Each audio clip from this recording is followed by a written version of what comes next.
नमस्कार। मैं मूलचंद, सहायक आचार्य समाजशास्त्र, श्री प्रताप सिंह बारड, राजकीय महाविद्यालय शाहपुरा में कार्यरत हूँ। आज बीए पार्ट द्वितीय भारतीय समाज मुद्दे तथा समस्याएं पुस्तक में एक अध्याय है जाति विषमता। इस पर मैं बात करूंगा। सबसे पहले विषमता यानी इनइक्वालिटी क्या है। जब हम, चूंकि यह शब्द जो है समता के विपरीत है, समता या समानता। चूंकि समानता में दो व्यक्तियों के बीच किसी भी प्रकार का भेदभाव नहीं हो, किसी भी प्रकार, चाहे वो सामाजिक हो, आर्थिक हो, राजनीतिक हो, धार्मिक हो, किसी भी प्रकार का भेदभाव नहीं हो, तब तो हम कहेंगे वो समान है। परंतु विषमता यह है कि दो व्यक्तियों के बीच में ऊंच नीच के आधार पर, अर्थ के, आय के आधार पर, व्यवसाय के आधार पर, शिक्षा के आधार पर, शक्ति के आधार पर, पद के आधार पर जो है इनइक्वालिटी होती है। जैसे अगर मैं ये कहूं कि एक व्यक्ति ठिगना है, एक व्यक्ति लंबा है, तो हम इन दोनों को विभेद कर सकते हैं कि ये नाटा है, ये लंबा है। एक व्यक्ति काला है, एक व्यक्ति गोरा है, तो हम ये विभेद कर देंगे कि ये काला और गोरा है। तो इस प्रकार से विभेदीकरण जो है यह एक प्रक्रिया है। भारतीय समाज में विभिन्न रूपों में विषमताएं व्याप्त होती है और यह विषमता हमें जाति के रूप में भी देखने को मिलती है। अगर जातिगत विषमता को हमें समझना है तो सबसे पहले जाति की अवधारणा को ध्यान में रखना पड़ेगा। तो सबसे पहले जाति क्या है, क्योंकि बहुत से विद्वानों ने जो है अपनी बात रखी, लेकिन सभी एक मत नहीं है। इसका मतलब ही ये है मत विभेद। कास्ट शब्द जो है, कास्ट शब्द अंग्रेजी शब्द से के जो है उस शब्द का अस्तित्व में आया हिंदी में जाति, और यह पुर्तगाली शब्द इसका जो है पुर्तगाली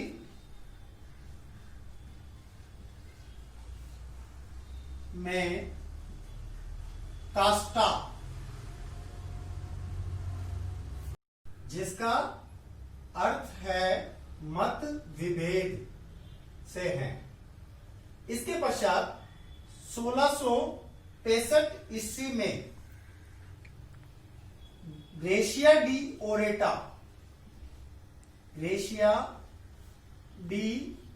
ओरेटा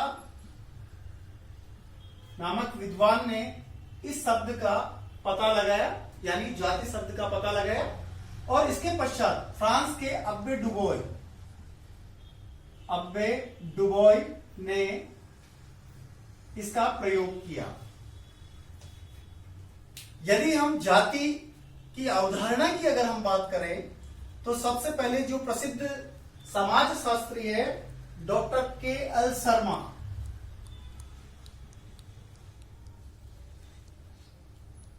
इन्होंने review of caste in India, review of caste in India में जाति के स्पष्टीकरण के स्थान पर अनेक गलतियां प्रस्तुत की। Birth and Berman, BIRTH, Birth and Berman, BERMAN, इन्होंने जाति को खंडात्मक संरचना कहा है।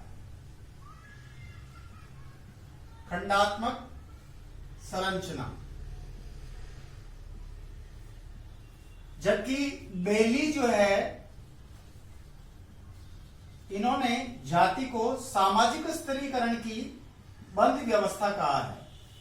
सामाजिक स्तरीकरण की बंद व्यवस्था,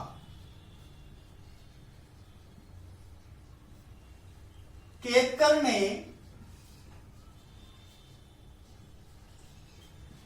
history of caste in India पुस्तक लिखी। History of caste in India पुस्तक लिखी थी। उसमें आपने जाति के अंतर्गत दो तत्व सम्मिलित किए। पहला, जाति की सदस्यता जन्म जात होती है, सदस्यता जन्मजात, और दूसरा यह अंतर्विवाही समूह है। अंतर्विवाही समूह के रूप में माना है। अगर हम आंध्र बिताई की बात करें, आंध्र बिताई, BETTIELLE, आंध्र बिताई ने सेमिनार आयोजित हुई थी। उसके अंदर अपना एक लेख, caste and social status, caste and social status में जाति को एक पारिस्थितिकी समूह के रूप में परिभाषित किया। उनका मानना यह है कि पारिस्थितिकी समूह का तात्पर्य एक ऐसे समूह से है जिनकी विशिष्ट जीवन शैली होती है, और यह व्यक्तियों का समूह है।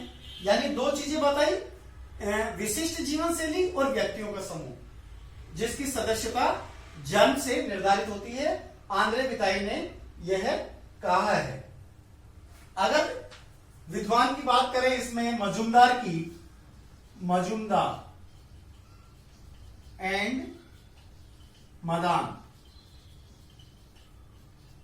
आपने an introduction to social anthropology पुस्तक लिखी। एन इंट्रोडक्शन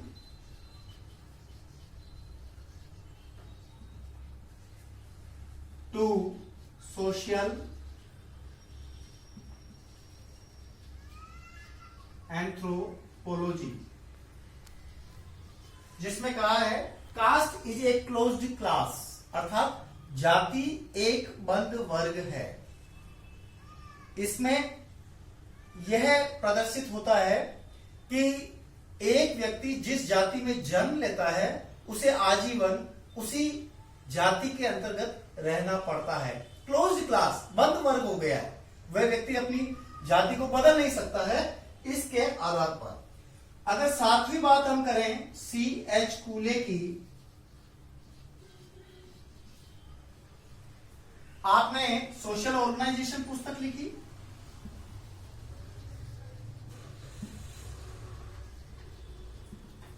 जिसमें जाति को जो है एक वंशागत रूप में प्रस्तुत किया है। वंशानुगत के रूप में, कि परंपरागत रूप से जो वंशागत आधार पर चली आ रही है,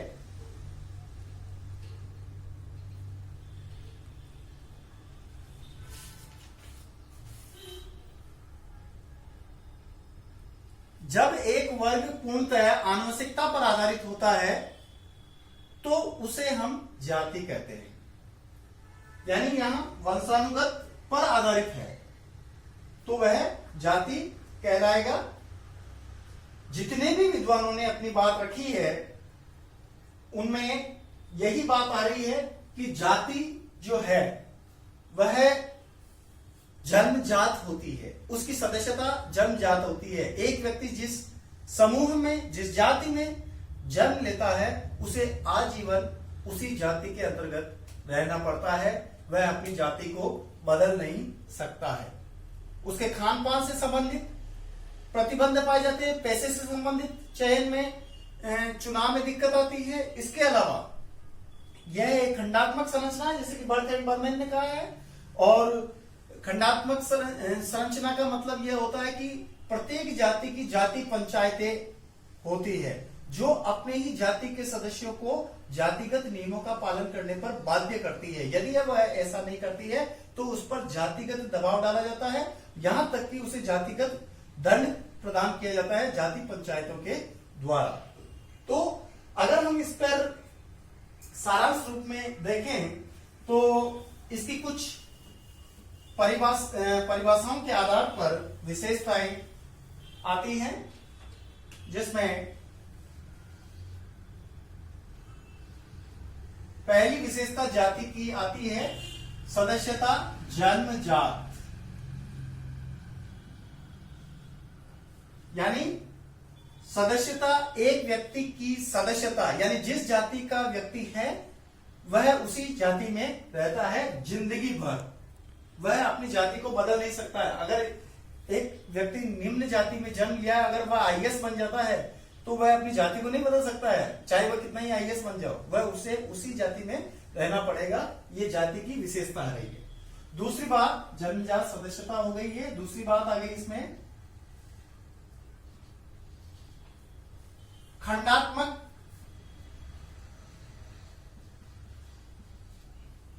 संरचना। खंडात्मक संरचना का मतलब अभी मैंने यही कहा है कि एक जाति की जाति पंचायत होती है और वह जाति पंचायत अपने सदस्यों को जातिगत नियमों का पालन करने पर बल देती है, इसलिए इसको खंडात्मक संरचना देखने को मिलती है। नंबर तीसरी है उच्चता और निम्नता की भावना। उच्चता व निम्नता की भावना। प्रत्येक जाति के अंतर्गत हम यह देख सकते हैं कि एक जाति के कुछ सदस्य दूसरी जाति के प्रति उच्चता व निम्नता। कुछ जातियां समाज में जो है ना सहस्त्रण, इसको हम कह सकते हैं सहस्त्रण की प्रक्रिया, सहस्त्रण उच्चता और निम्नता की प्रक्रिया होती है। जैसे ब्राह्मणों की स्थिति ऊंची मानी जाती है अन्य जातियों की तुलना में, तो सामाजिक स्तरीकरण के आधार पर ब्राह्मणों की स्थिति अन्य जातियों की तुलना में ऊंची हो गई। तो यहाँ उच्चता और निम्नता का भाव देखा जा सकता है। चौथी बात अगर हम करें तो यह अंतर्विवाही समूह है। अंतर्विवाही समूह है। एक जाति में अपने जीवन साथी का चयन अपने ही समूह में से करता है, वह अन्य जाति में नहीं कर सकता है। अगर ऐसा करता है, अपने जातिगत नियमों का उल्लंघन करता है, तो जाति पंचायत, चूंकि खंडात्मक संरचना इसकी विशेषता रही है, तो जाति पंचायत उस व्यक्ति को दंड दे सकती है। तो इस प्रकार से पूर्ण रूप में यह अंतर्विवाही समूह है, इस रूप में देख सकते हैं। पांचवी अगर हम बात करें तो व्यवसाय या पेशा, व्यवसाय के अप्रतिबंधित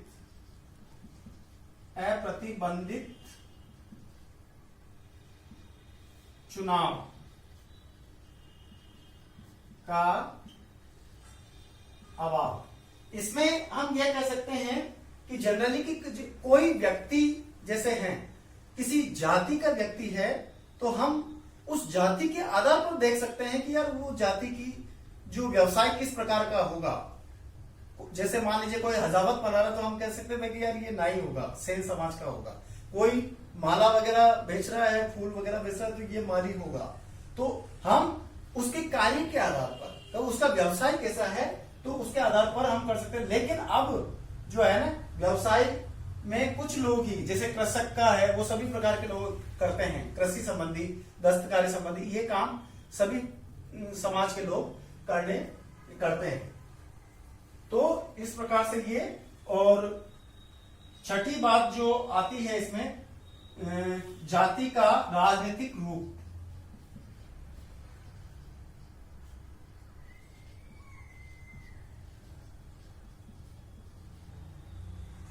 राजनीतिक रूप, खान पान से संबंधित प्रतिबंध भी इसमें देखने को मिलता है।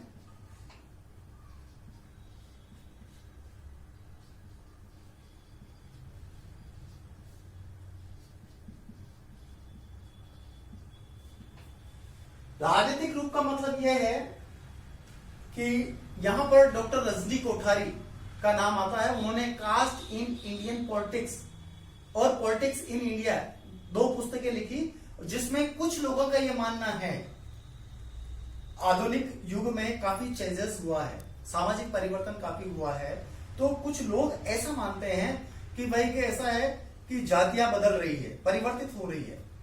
तो रजनी कोठारी ने यह कहा है कि जो लोग ये समझ रहे हैं कि आधुनिकीकरण और नगरीकरण के कारण जाति व्यवस्था खत्म हो रही है, तो ये उनकी भूल है। इसका मतलब वो जाति व्यवस्था को नहीं समझ सके हैं, क्योंकि अब तो जाति व्यवस्था और संगठित रूप से, पहले तो केवल लोकल लेवल पर जाति थी, लेकिन अब ऑल इंडिया, अखिल भारतीय ब्राह्मण समाज, अखिल भारतीय दलित समाज, अखिल भारतीय क्षत्रिय समाज, इस प्रकार के जो है ना जातिगत जो है ना दल उभरने लगे हैं। पहले लोकल लेवल पे थे, अब इस रूप में। तो यानी अब जाति राजनीतिक रोटियां सेकने लगी है, अपने जातिगत समूह को साथ में लेकर के राजनीतिक रूप से दलों में। अगर किसी व्यक्ति को नेता बनना है, आगे बढ़ना है, तो उसे अपनी जाति को साथ में लेकर चलना पड़ेगा, ऐसा रजनी कोठारी ने स्वीकार किया है। और अगली बात जो आती है, खान पान संबंधी प्रतिबंध। एक जाति के खान पान संबंधी, भाई कौन सी जाति किस जाति से खान पान संबंधी उपयोग में ला सकती है, किनका नहीं ला सकती है, ऐसा भी जाति की विशेषता के अंतर्गत आता है। तो ये सारी बातें एक जाति की विशेषता के अंतर्गत आई है। लेकिन एक सबसे महत्वपूर्ण जो स्टेटमेंट है किंगस्ले डेविस का, किंगस्ले डेविस, इन्होंने पुस्तक लिखी थी population of India and Pakistan.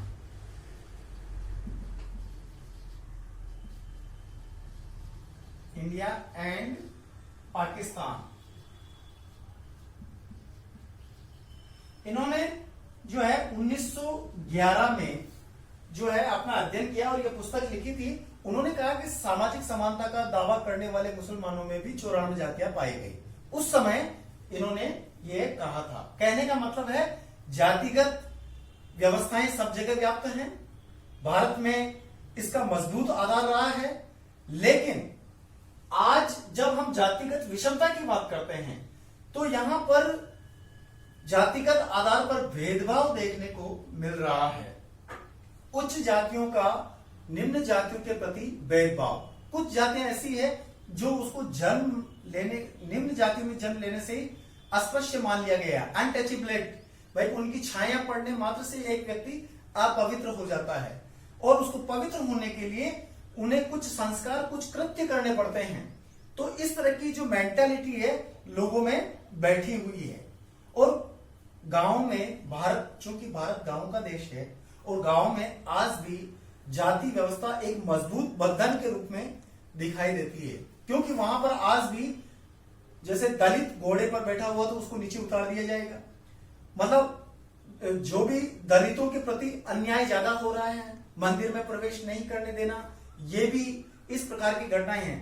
कहने का मतलब जो विषमता है वाली है, विभेदता वाली जो बात है, वो जातिगत रूप में ज्यादा नजर आ रही है भारतीय समाज के अंदर, चाहे वो सामाजिक हो, क्योंकि सदियों से इनको राजनीतिक और आर्थिक नियोग्यताएं प्रदान की हुई थी, यानी आर्थिक नियोग्यताएं थी, सामाजिक नियोग्यताएं थी। इसके साथ में जो है इन लोगों के को अब चाहे आधुनिकीकरण हुआ है, गांव के लोग नगरों की ओर आए हैं, तो यहाँ पर दूसरे व्यवसाय, अपने परंपरागत व्यवसाय को छोड़ने लगे हैं और दूसरे व्यवसाय के प्रति ध्यान आकर्षण हुआ है और वो दूसरे व्यवसाय करने लगे हैं। लेकिन ऐसे लोग की संख्या जो है बहुत ही कम है। आज अगर हम देखें वर्तमान समय में, तो निश्चित रूप से जातिगत व्यवस्था में आज भी वही गांव में है, बस थोड़ा सा परिवर्तन देखने को मिला है। वो भी इसलिए कि कुछ निम्न जाति के लोगों में शिक्षा के प्रति सुधार होने और ज्ञान प्राप्त होने के कारण वह संविधान को समझने लगे हैं और उनके अनुरूप कार्य करने लगे हैं, उनके कानून को समझने लगे हैं। इसी कारण से वे आगे बढ़ने लगे हैं और शिक्षा प्राप्त कर अब ये लोग जो है बड़ी बड़ी जगह IAS, RS, professor, teacher, clerk आदि पदों पर गए हैं। तो वहां पर अनेक व्यक्तियों के साथ में, जो अन्य जातियों के व्यक्ति हैं, उनके साथ में कार्य करने लगे हैं और उनकी मेंटालिटी में भी परिवर्तन आया है। लोगों अन्य जातियों के प्रति भी मेंटालिटी में परिवर्तन आया है कि वास्तव में जो ब्लड की बात करें तो सबका एक ही है। ईश्वर मनुष्य ने बनाया है ऊंच नीच का फर्क, ईश्वर ने तो बनाया नहीं, ईश्वर ने सबको समान भेजा है, लेकिन मानव द्वारा निर्मित यह कृति है। लेकिन फिर भी यह कहा जाता है ना कि जाति कभी जाति नहीं है। इसका मतलब यह है कि कास्ट बदलती नहीं है, लेकिन फिर भी अब इनके जो बंधन है, जातिगत बंधन है, अब ढीले पड़े हैं। बंधन में थोड़ा सा छुटका मिला, लचीले बंधन हुए हैं, और जिसके कारण से जो है जातिगत रूप से नियंत्रण कम हुआ है। लेकिन आज वर्तमान की बात करें, लास्ट में मैं यही कहूंगा, अंत में यही कहूंगा कि अभी भी बहुत कुछ होना बाकी है। धन्यवाद।